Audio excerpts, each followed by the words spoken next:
বৰালি আৰ কি আৰি পৰহি আৰু কালি বৰষুণ দিছে, কি ধামাকা পানী পাৰি গ'ল, কি মাছ মাৰি আছে চবে।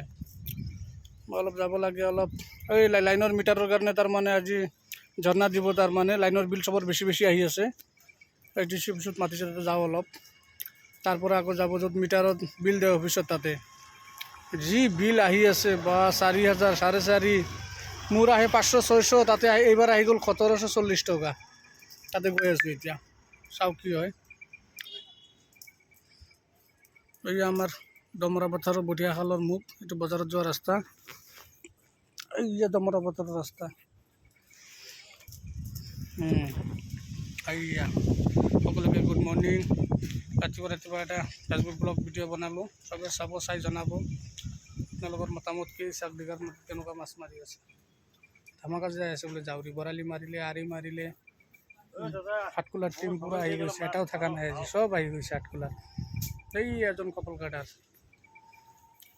এইটো চাওক, কপাল কাটাৰ পৰা আহি গৈছে, যেতিয়া জাউৰী শুনা পাইছে মাছ যাই আছে বুলি। আৰু আমাৰ এজনটো চিনিয়ে পায়, আমাৰ অনিল দা। ঠিক আছে, অ'কে।